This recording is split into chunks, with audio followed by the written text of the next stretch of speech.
안녕하세요. 행복한 라디오 레니입니다.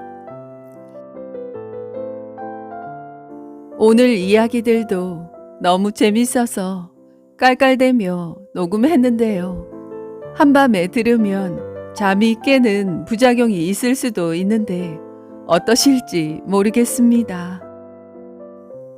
해학으로 잘 반죽한 고전 이야기와 내밀한 왕의 사생활과 딱딱한 역사를 재밌는 코믹 버전으로 즐겨볼게요. 오늘 하루의 마무리. 베갯머리 친구 행복한 라디오 시작합니다.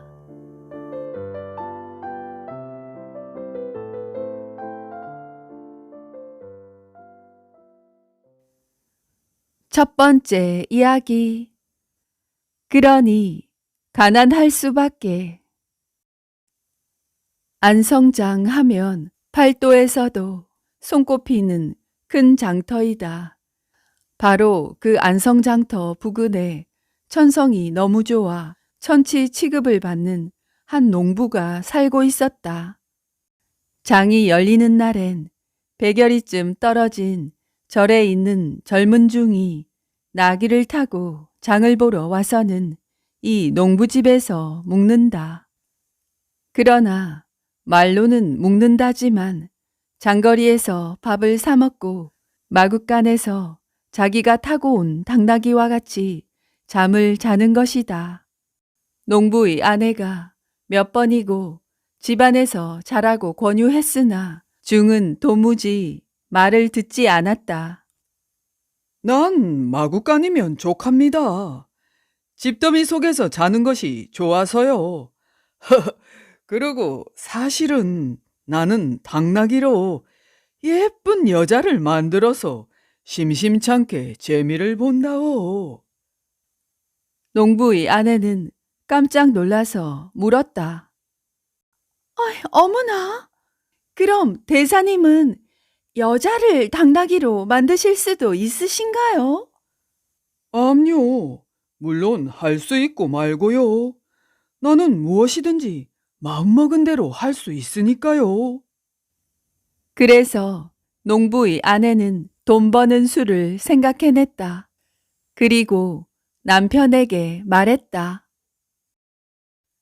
내가 대사님께 부탁하여 당나귀가 되면 당신이 장에 데리고 가서 좋은 값으로 팔구려. 그러면 내가 틈을 보아서 그전대로 사람 모습이 되어가지고 되돌아올 테니까.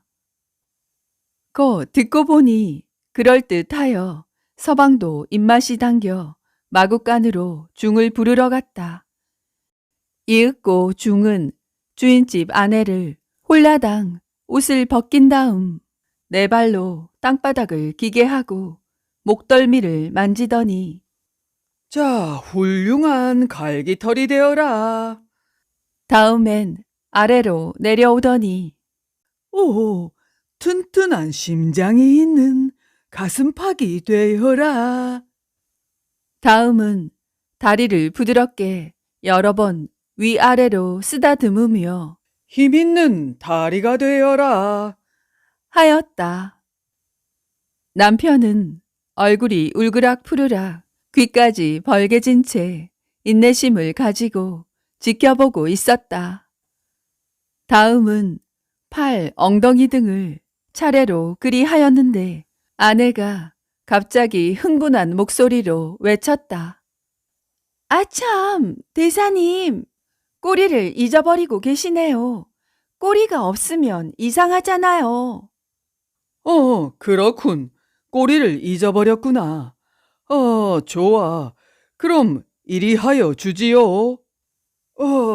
자, 이렇게.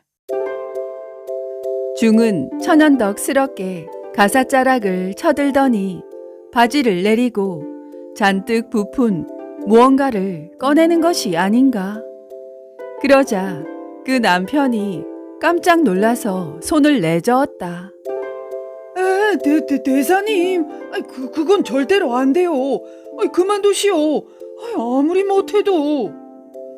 아내는 그 말에 화가 잔뜩 나서 남편을 쏘아보며 말했다. 아이고, 이런. 내가 속 터져 죽는다니까. 아휴, 못 살아 정말. 그따위로 참을성이 없으니까 사시사철 찢어지게 가난하게 살지. 아이고, 이걸 어째야 하나.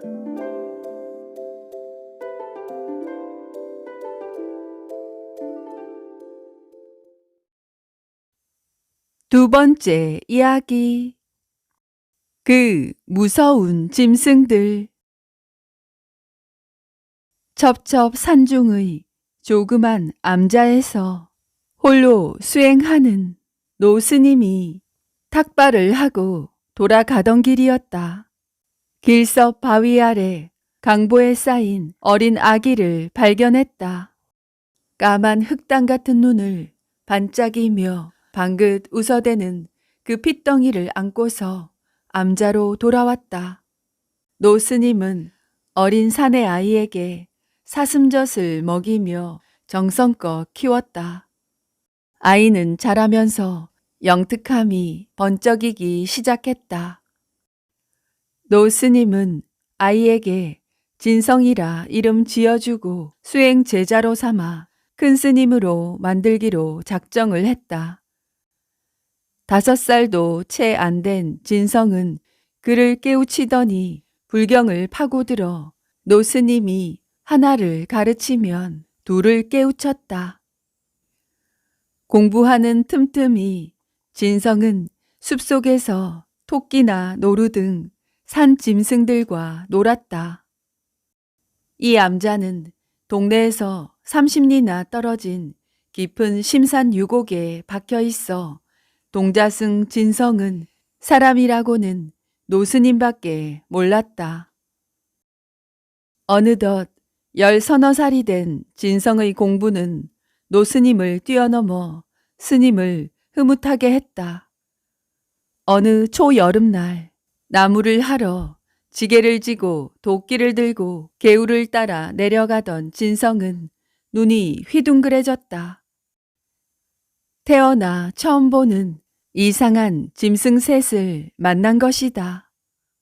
몸은 중하고 비슷한데 머리엔 검은 털이 길게 났고 가슴엔 봉오리 2개가 봉긋 솟았고 사타구니엔 검은 털이 났지만 아무것도 달리지 않은 채 휑했다.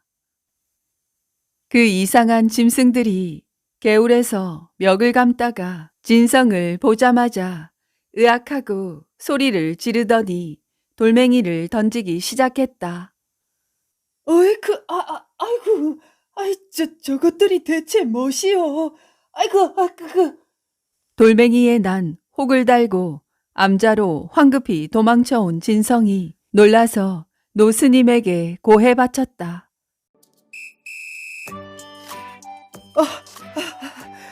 스승님, 생전 처음 보는 사나운 짐승을 3씩이나 만났습니다. 저를 막 공격하지 뭡니까? 짐승의 생김새를 설명하자 어허허, 저런. 그런 흉악한 것들. 스님은 탄식을 하며 태연한 척 그만한 게 천만다행이다. 살아서 돌아왔으니. 노스님은 진성이 돌을 닦는데 여자는 큰 장애물이라 생각하고 그를 겁주기 시작했다. 오호, 네가 오늘 세상에서 가장 무서운 짐승들을 보았구나. 그것들이 중을 하도 많이 잡아먹어서 중과 꼭 닮은 게야. 진성은 눈을 동그랗게 뜨고 목숨을 부지하게 된 것이 부처님의 덕이라 여기며 안도의 한숨을 쉬었다. 예, 스승님.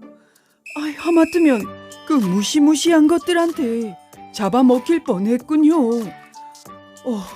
각별히 조심하겠습니다. 그러나 그날부터 진성은 공부를 할 수 없었다. 어찌된 일인지 책을 펴도 글은 보이지 않고 그 무섭다는 짐승들만 눈앞에 어른거리고 괴이하게도 잠을 자도 꿈속에 그 짐승들만 나타났다. 공부도 일도 모든 걸 손 놓은 채 시름에 빠진 진성을 불러 노스님은 하한거를 명했다. 가부좌를 틀고 면벽을 하며 독경을 해보았지만 머릿속은 하얀 살과 검은 털의 그 짐승들에게 점령당해 있었다. 보름을 면벽하고 난 진성은 울면서 노스님에게 말했다.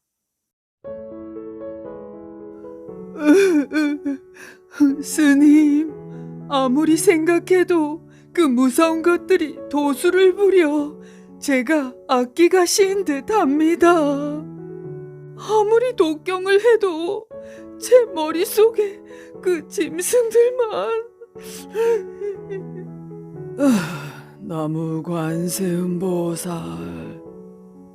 그날부터 노스님은 진성의 머리를 밀지 않았다. 머리카락이 어느 정도 자라자 진성에게 속인들의 옷을 입혀 속세로 내보냈다. 추나 추동이 돌고 돌아 10년이 흘렀다.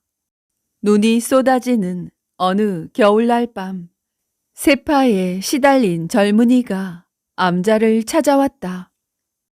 암자의 처마 밑에 서서는 망감에 젖어있는 젊은이를 향해 방 안에서 나지막한 소리가 흘러나왔다.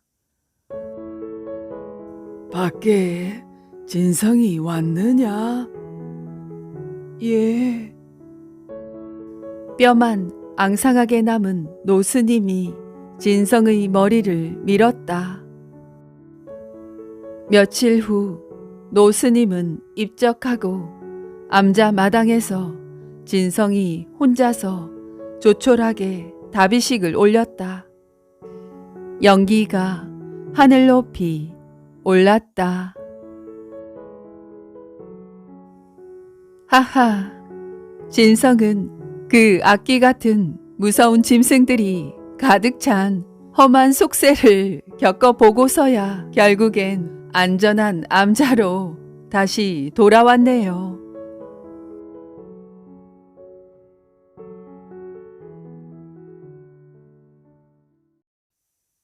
세 번째 이야기.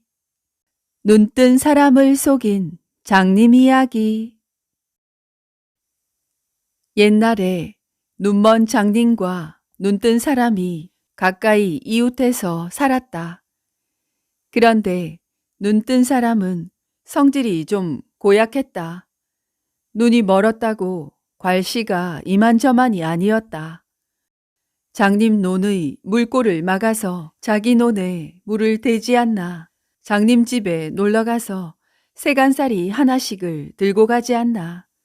앞이 안 보이니까 제 마음대로 골려 먹었다. 그래도 장님은 앞이 안 보이니 매번 당할 수밖에 없었다. 이렇게 내리 몇 해를 당하고 나자 도저히 안 되겠다고 생각한 장님이 버릇을 고쳐줄 묘한 꾀 하나를 생각해 내었다. 장님은 아무것도 쓰지 않은 하얀 종이를 구해다가 그것을 다른 종이로 다시 쌌다. 정성스럽게 싸서 노끈으로 가로 세로 묶고 그걸 또 다른 종이로 싸서 묶는데 그렇게 하기를 수도 없이 계속해서 반복했다. 그리고 난 후 또 그걸 보자기로 싸서 묶고 계속해서 싸 묶어 놓으니 그게 이불보만 하게 되었다. 이불 몇 채가 들어간 것만큼 커진 그것을 또 새끼줄로 이리 묶고 저리 묶고 사방팔방으로 묶어 놓았다. 누가 보아도 영락없는 보물 보따리 같았다. 장님은 회심의 미소를 짓고는 눈뜬 사람 집에 찾아가 돈을 받으러 왔다고 했다. 아이, 자네 오늘은 돈 100냥을 꼭 갖게나. 응? 뭔 소리여? 아이, 뭐 갑자기 웬 돈 100냥을 내놓으라나? 어이, 자네가 석 달 뒤에 꼭 갚는다고 100냥 빌려가며 50% 이자까지 쳐서 준다고 증서를 쓰고 약조하지 않았나? 에이, 아니 뭐 이 자다가 봉창 두드리고 아닌 밤중에 홍두깨 같은 소리요. 뭐요?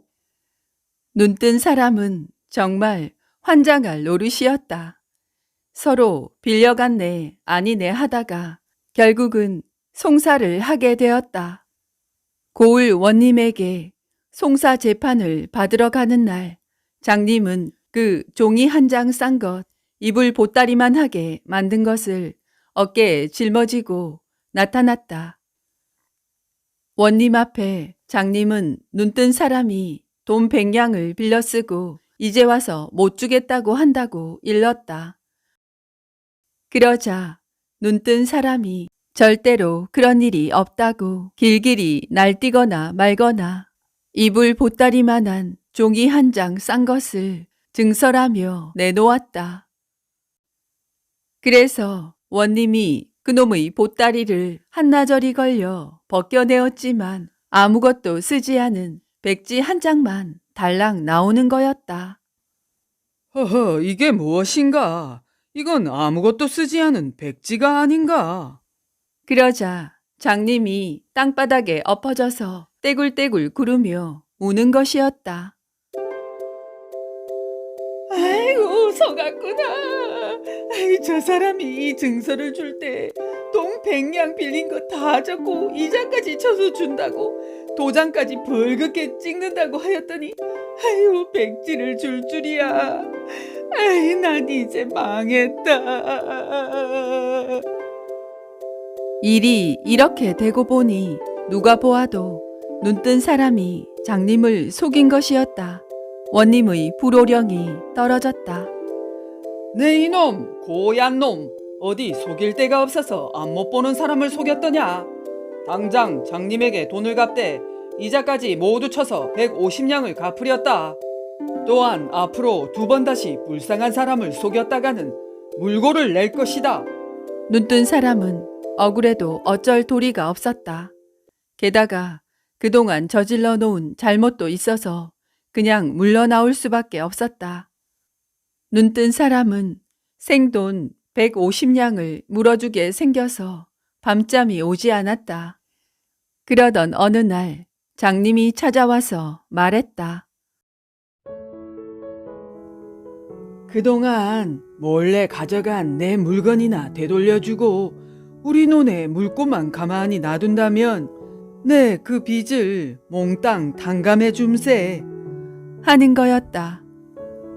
눈뜬 사람은 너무나 고마워하며 감지덕지했고 훔쳐간 물건을 모두 돌려주고 못된 버릇도 고쳤다. 그 이후로는 형님 아우하며 서로 도와가며 잘 살았다.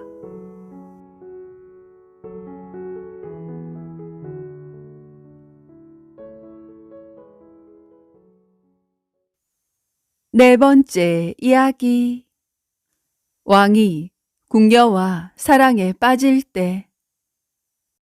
TV 사극에선 왕과 궁녀가 사랑을 나누는 장면이 아주 단순하게 그려진다.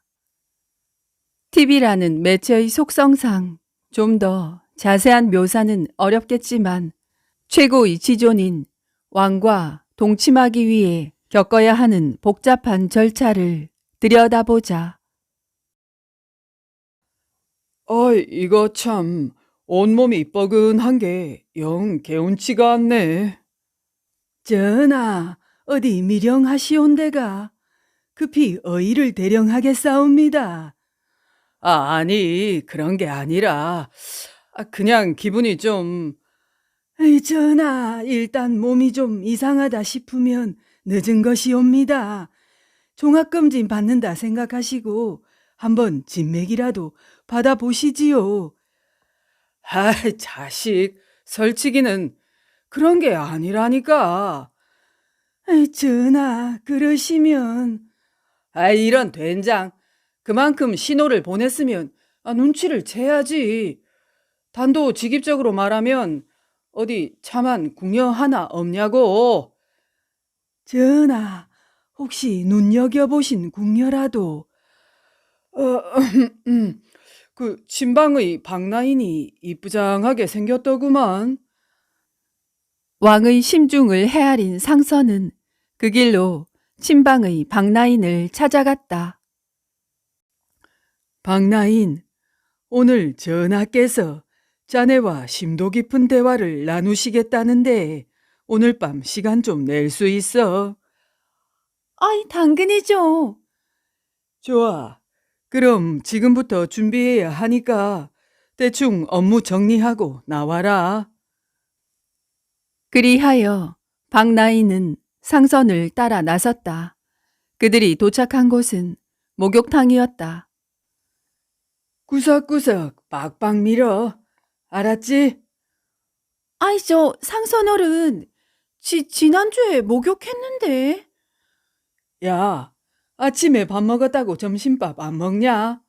전화를 모셔야 하는데 그 상태로 갈래? 아, 예, 알겠습니다.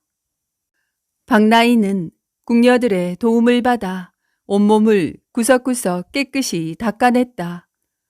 목욕이 끝나자 상선의 목소리가 다시 들렸다.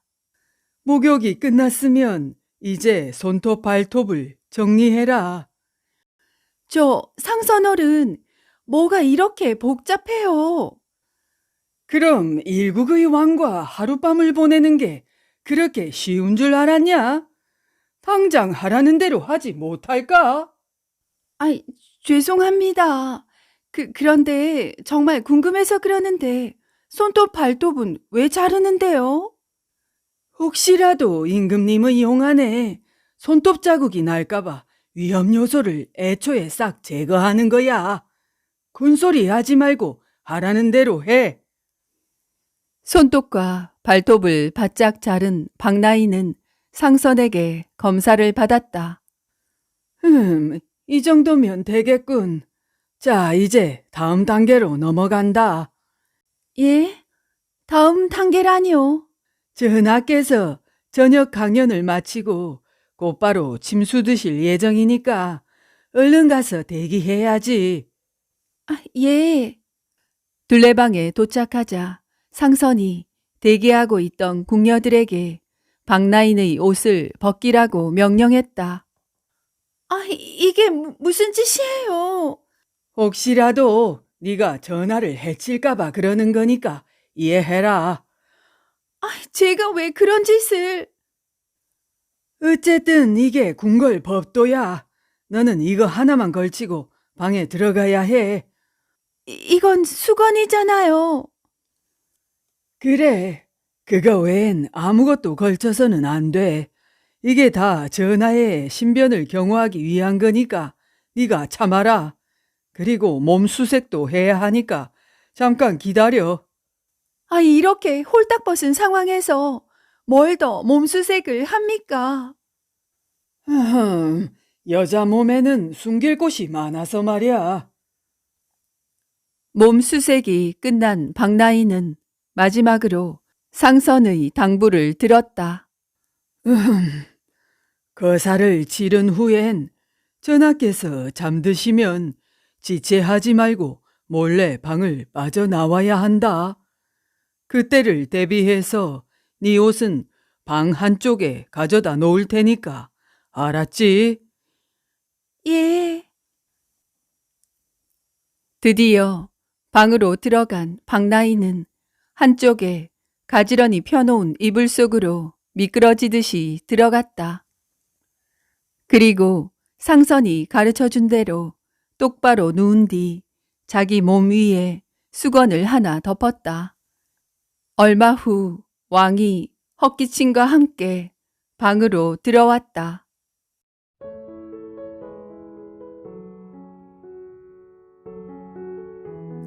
거사를 치른 왕이 잠든 것을 확인한 박나인은 주섬주섬 옷을 챙겨 입기 시작했다. 속치마를 입은 후 겉치마는 뒤집어 입고 저고리까지 다 입은 박나인이 조용히 그 방을 빠져나왔다.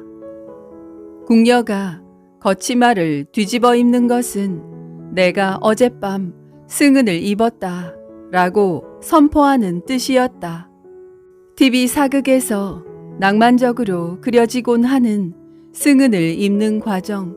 그러나 사실은 절대 지존인 왕의 신변을 보호하기 위해 이처럼 엄격한 절차를 밟아야 했던 것이다. 또한 승은을 입은 궁녀들의 마지막은 비참함 그 자체였다. 승은을 입은 궁녀는 모두 장희빈처럼 내명부의 집척을 받고 후궁으로서의 삶을 시작하는 줄 알지만 사실은 그렇지 않았다. 한때나마 승은을 입었다는 사실에 스스로를 위로하며 일생을 승은 상궁으로 살아가는 궁녀들도 부지기 수였다. 왕의 총애를 받지 않은 이상 승은을 입은 궁녀라도 다른 궁녀들처럼 왕의 부름을 기다리며 애태우는 밤을 보내야 했다. 그나마 다른 궁녀들과 다르게 나름의 대우를 조금은 받기는 했다. 하지만 이마저도 왕이 죽으면 물거품이 되었다. 왕이 죽으면 후궁과 승은을 입은 궁녀들은 모두 다 정업원으로 들어가게 된다. 원래 정업원은 고려 후기 개경에 세워진 절로 조선 개국 후 한양으로 옮겨졌다. 정업원의 청룡사는 대표적인 비구니들의 절로서 종로구 숭인동 낙산에 위치하고 있다. 공민왕의 후비였던 안씨가 공양왕 시절 이성계의 압력으로 고려의 옥세를 이성계에게 넘기고는 정업원의 비구니 주지가 되었다. 여기서 정업의 업이란 국왕을 섬기는 기쁨과 국왕만 섬겨야 하는 족쇄를 일컫는다. 이후 이곳은 단종 비인 정순왕후 송씨나 왕의 후궁들이 들어와 노후를 보내는 후궁 전용 절이 되었다. 하지만 이나마 선조 이후에는 누리지 못했다. 도성 안에 절이 있다는 사실에 붕괴한 유생들의 상소에 선조가 1612년 정업원을 혁파했다. 승은을 입었다고 다 인생이 잘 풀리는 것은 아니었다.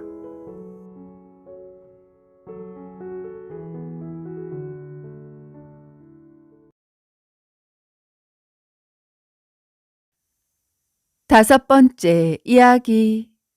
조선의 자존심을 팔아먹은 국제 포주. 정조 11년 2월 동네 부사 민태혁이 파직되는 일이 발생했다. 동네 부사면 정삼품 당상관인데 당상관을 파직할 만한 일이 무엇일까? 당시의 상황을 따라가보자. 어이, 동네 부사가 보고서 올렸어, 안 올렸어? 올렸습니다. 그래, 읽어봐. 간음죄의 외인 해륙은 형 집행 중 죽었으니 같은 때에 함부로 나간 외인 23명은 그냥 두고 다시 시장을 열도록 허락해달라 하옵니다. 그러니까 우선 상황을 좀 지켜보는 것이. 저거 동네 부사 맞아? 조선놈 맞아? 쪽발이 놈한테 그렇게 당하고도 몰라. 당장 잘라버려. 정조는 머리끝까지 화가 치밀었고 이런 정조를 보며 신하들은 아무 말도 하지 못했다. 저희도 먹고 살아야 하지 않겠습니까? 저희 살 길도 좀 열어주시면 안 되겠습니까?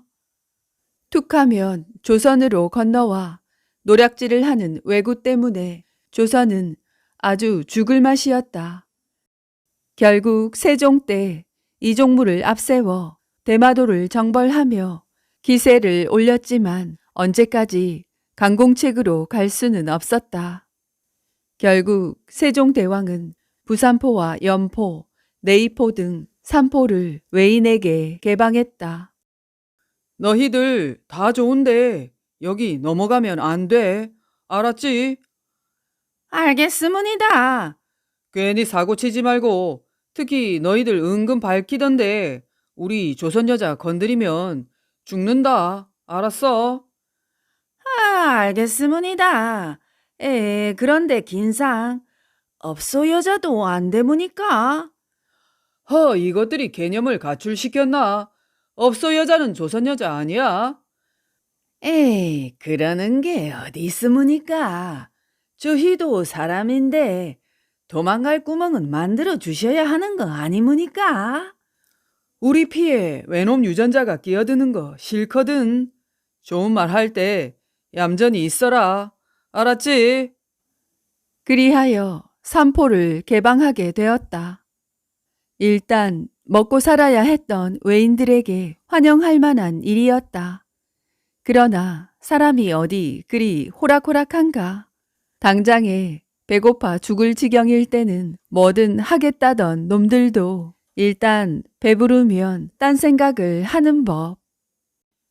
아니, 우리가 부처무니까, 조선이 절간이무니까, 언제까지 참으란 말이무니까, 내 몸에서는 이제 사리가 나오는 것 같으무니다. 좀 밝히는 일본 민족. 아니, 이건 그런 문제가 아니다.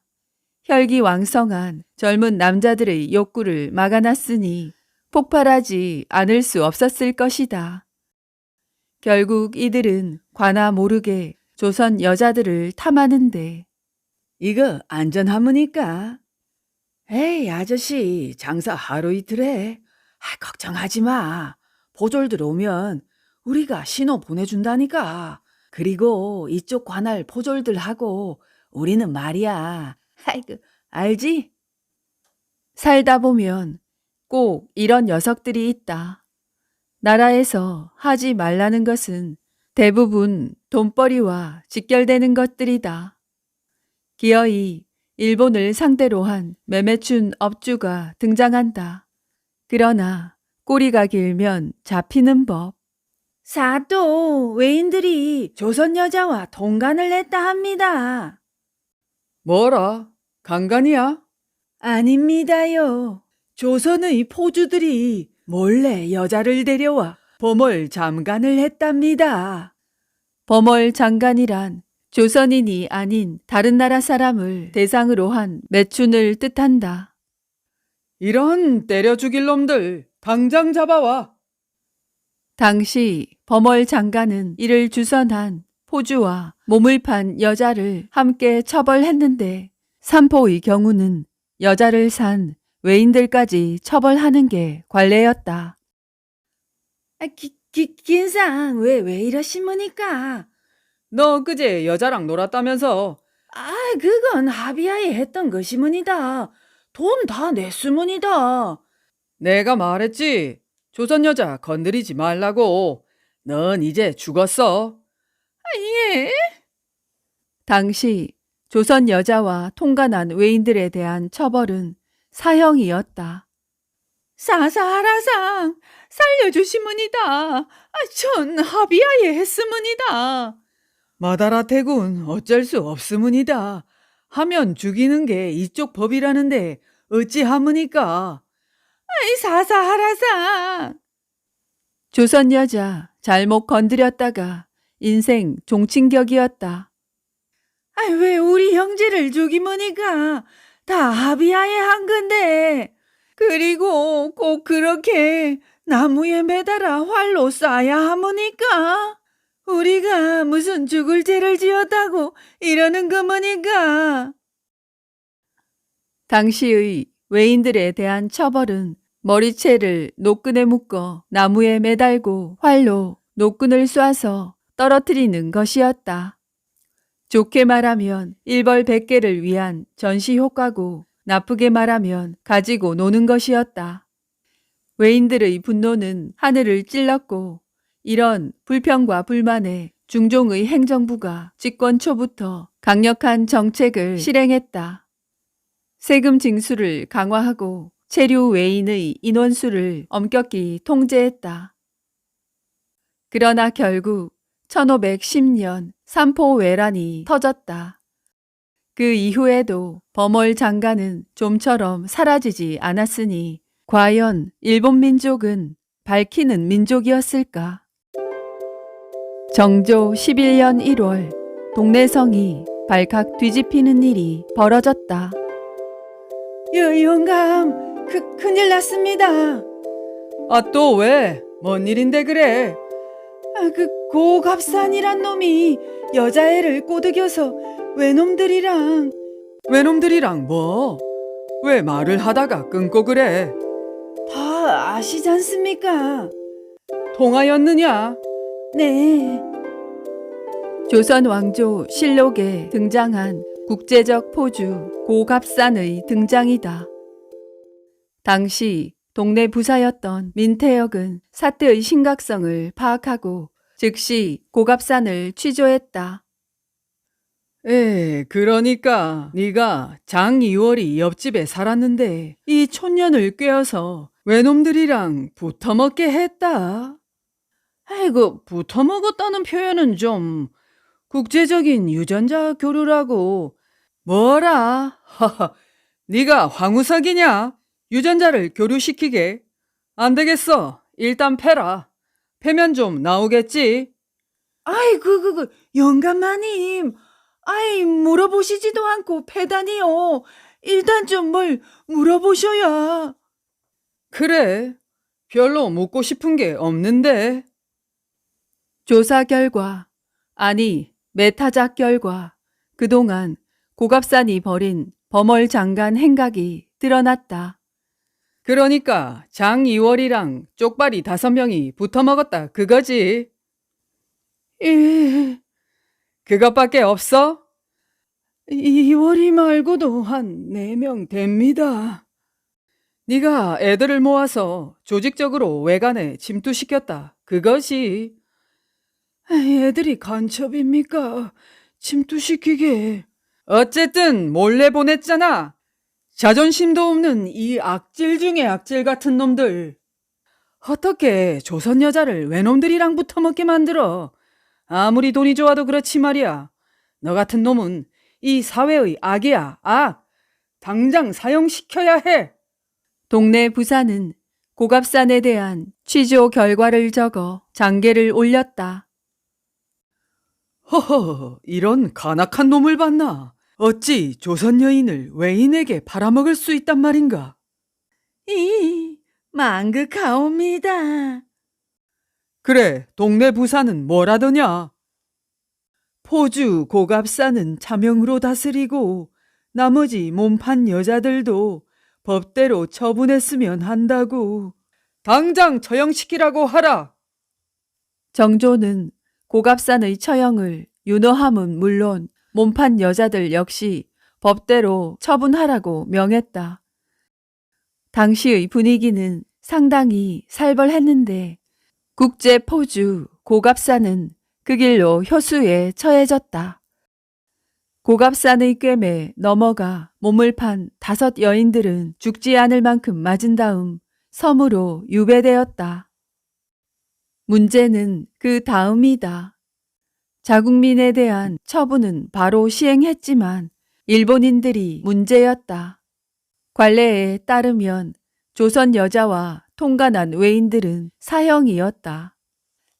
민상, 이런 일이 생겨서 유감미문이다.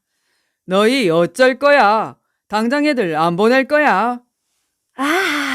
그러니까 현행범으로 잡힌 놈은 형을 받다 죽지 않았으모니까 이 정도 선에서. 야, 장이월이랑 노란한 애만 5명이야.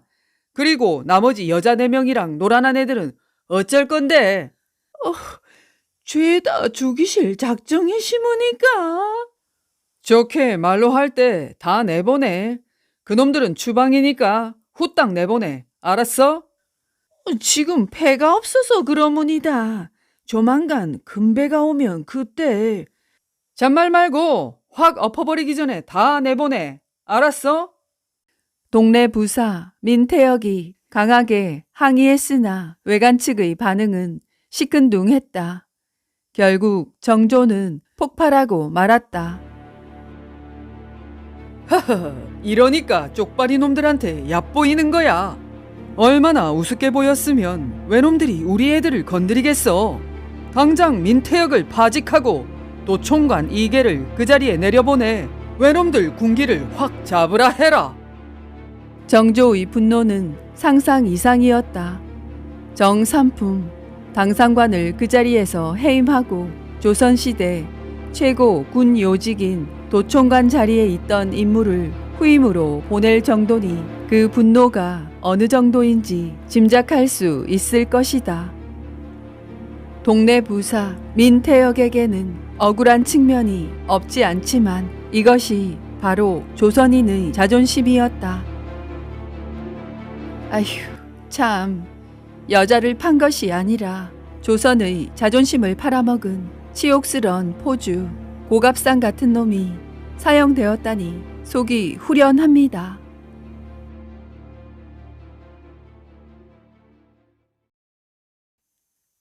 여섯 번째 이야기. 유성룡의 바보 형님. 임진왜란이 일어나기 3년 전의 일이다. 좌이정 유성룡은 가장 젊은 재상으로서 선조의 신임이 매우 두터웠다. 국가의 중요한 정책은 대체로 그의 머리에서 나오고 처리된다고 해도 과언이 아니었다. 특히 중국과 일본을 상대할 때 민감한 외교 문제도 깔끔하게 처리해서 유성룡의 이름 석자는 그 두 나라에서도 유명했을 뿐 아니라 두려움의 대상이었다. 유성룡에게는 이름이 운용이라고 하는 형이 있었는데 너무나 바보 불출이어서 모르는 사람이 없었다. 실제로 그렇게 바보가 아니었지만 동생이 하도 유명하다 보니 상대적으로 주목과 손가락질을 받게 되었던 것이다. 어쨌든 유운용은 워낙 주변머리가 없고 어리석어서 세상 사람들의 눈총을 받은 것은 물론이거니와 일가 친척들 사이에서도 사람 취급을 받지 못했다. 그러다 보니 정상적인 생활이 불능하여 아우의 집에 얹혀 살게 되었다. 유성룡은 집안 사람들을 엄격히 단속하여 함부로 대하거나 소홀히 대접하지 못하도록 하고는 후원에 작은 별당을 하나 마련하여 편안하게 지내도록 했다. 아우의 정성어린 배려 속에 형은 거의 온종일 방 안에 틀어박혀 있었다. 밖에서 볼 때는 글을 읽는 것 같았지만 공연히 책을 펴놓고 읽는 척 할 뿐이라고. 천하의 바보 천치가 그를 알면 무엇을 얼마나 알겠느냐고 집안 사람들과 하인들은 수군대며 빈정거렸다. 유성룡은 워낙 바빴고 형은 제 발로 바깥사랑에 나오는 것은 극히 드문 일이었으므로 서로 만나기가 쉽지 않았다. 어느 날 저녁 형이 동생을 찾아갔다. 형님, 어서 들어오십시오. 한 집에 있으면서도 아우의 얼굴을 보기 힘들어. 오늘 저녁엔 모처럼 얘기나 좀 나눌까 하고 나왔네. 방해가 되지는 않겠는가? 아이, 방해는요. 그렇잖아도 바쁘다는 핑계로 자주 못 뵈어서 죄송하게 생각하고 있었습니다. 아우는 나라의 메인 몸이니 국사를 우선 해야지. 그런데 아우는 바둑을 잘 두어서 국수 호칭을 듣는다지. 뭐 다들 그렇게 얘기합니다. 그런데 갑자기 바둑 얘기는 왜? 나하고 바둑 한 판 두어보지 않겠나? 형님과 말씀입니까? 유성룡은 은근히 놀랐다. 형이 바둑을 두는 것을 본 적도 없거니와 바둑을 둘 줄 알리라고는 꿈에도 생각해 본 적이 없었기 때문이다. 반면에 그 자신은 바둑에 입문하여 일찍이 그 실력이 당대의 최고수로 꼽히는 실정이었다. 그런 그에게 천치 소리를 듣는 형이 바둑을 두자고 했으니 놀란 것도 무리가 아니었다. 유성룡이 하인을 불러 바둑판을 차리라고 시키자 하인은 눈이 휘둥그레졌다. 주인 대강 마님과 반편이 형님이 바둑을 두겠다고 하는 것이다. 온 집안은 그 뜻밖의 사건으로 술렁거렸다. 형이 먼저 백도를 아우에게 밀어놓고 자기가 흑도를 잡았다. 저한테 백을 주시는 겁니까? 아우는 나라의 쟁쟁한 재상이고 또한 국수칭호를 듣는다는데 처음부터 흙을 쥐어서야 되겠는가? 유성룡은 나오려는 웃음을 참느라고 애썼다. 어쨌든 뜻밖의 바둑대국이 시작되었는데 한 점 한 점 두어 나가는 동안 유성룡은 속으로 대단히 놀라고 말았다. 처음에는 형을 얕잡아보고 가볍게 돌을 놓았으나 흑의 착점이 허한 듯 하면서도 실제로는 주변의 쌍방 세력과 조화를 이루며 빈틈이 없다는 것을 깨닫고는 신중한 자세로 바둑 삼배경에 빠지고 말았다. 이윽고 제가 졌군요. 형님께서 이렇게 바둑을 잘 두시는 줄은 몰랐습니다. 아우가 이 형을 대접하느라고 대강대강 두어서 그렇지 아무려면 내가 상대가 되려고. 아닙니다. 정말 놀라운 기력이십니다. 제가 깨끗이 졌습니다. 결과는 한 집 반 승이었고 두 번째 판은 유성룡으로서는 정말 혼신의 힘을 다한 대국이었으나 결과는 두 집 반 패였다. 세 번째 판도 유성룡의 형편없는 불개패로 끝나고 말았다. 아이고, 도저히 형님을 못 당하겠군요. 아우가 형 대접을 착실히 하느라고 그랬겠지. 아닙니다. 형님이야말로 국수이십니다. 형은 담배 한 대를 피워 물며 부드러운 어조로 말했다. 내가 쓸데없는 소리를 하는지는 모르겠으나 아우를 생각하는 마음에서 한마디 할까 하네. 예, 기탄 없이 말씀하십시오. 경청하겠습니다. 아우는 지위와 명망이 높아갈수록 더더욱 몸과 마음을 삼가하도록 하게. 오늘 이 어리석은 형한테 바둑을 지리라고 꿈엔들 생각했겠는가? 바로 이런 것이 세상의 불가사의인즉 알겠는가? 명심하겠습니다. 참으로 금과 옥조 같은 말씀이십니다. 유성룡은 벅찬 감동에 고개를 숙여 진심으로 형한테 경의를 표했다. 솔직히 그 역시 형을 온전한 사람으로 생각하지 않았었다. 이제서야 형의 진면목을 알아본 자신의 높은 지위와 명망이 부끄러워졌다. 그리고 한 가지 또 당부할 것이 있네. 사흘 후에 금강산 유점사에서 나왔다는 웬 중이 아우를 찾아올 것이네. 그가 필경 하룻밤 자겠다고 눌러붙을 것인즉 무슨 이유를 대든지 사랑에다 재우지 말고 내 거처로 꼭 보내게. 알겠는가? 형님, 분부대로 하겠습니다만 도무지 무슨 영문인지 그것은 나중에 알게 될 것이네. 아무튼 그 중을 물리치지 말고 꼭 내 거처로 보내야 하네.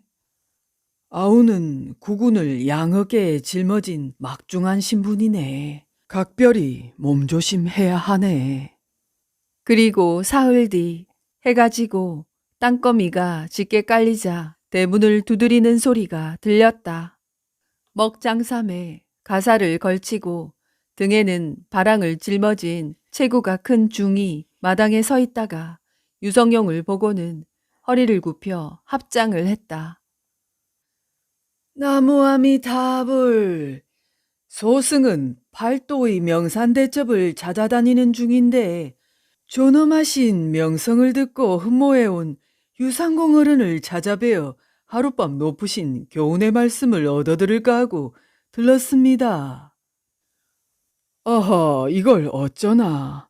내 오늘 몸이 몹시 불편하고 집에 말 못할 사정이 있어 오늘만은 외인을 일절 재울 수 없으니 말이네.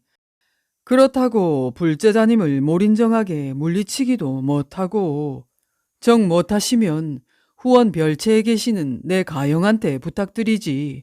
거기서 하룻밤 묵어가시면 어떠시겠소? 이윽고 중은 유운용의 거처로 인도되었다. 소문대로 유상공의 칠푼이 형님은 보잘것없는 풍채에다 바보 푼수처럼 보였다. 유상공 어른은 학문이 깊고 도량이 큰 인물인데 가형 되시는 어른께서는 어찌 이런 후미진 곳에 거처하십니까? 나야 아우한테 얹혀 사는 처지니 어쩌겠소. 아무려면 어떻소? 그보다 대사, 적적하던 참에 우리 술 한잔이나 합시다. 그렇게 권커니 작커니 하다가 두 사람 모두 어지간히 취하고 말았다. 유운용이 먼저 코를 골기 시작했고 중도 어느새 잠이 들었다.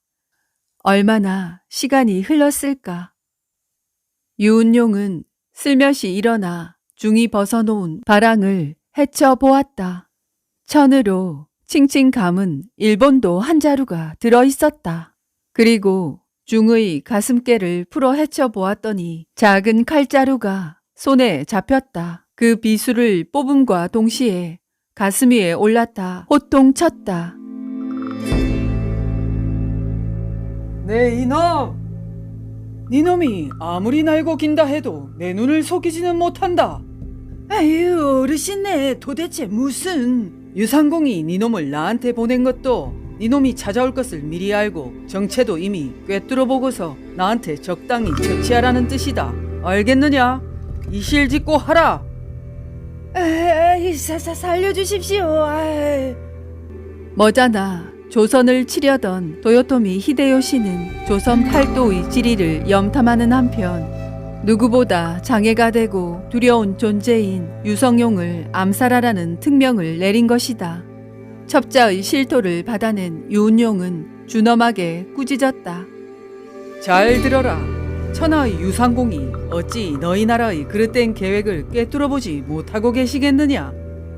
도요토미가 어설픈 군사력으로 전쟁을 일으킨다면 필시 망하고 말 것이다.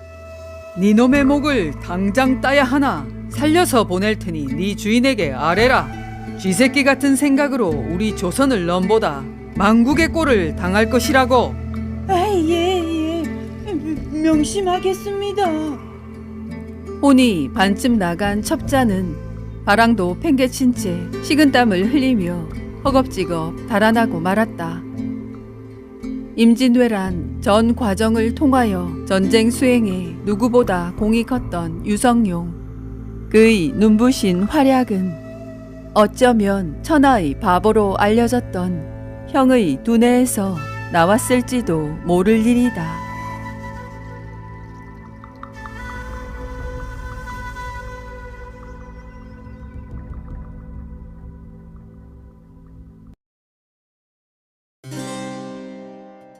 오늘 여기까지입니다.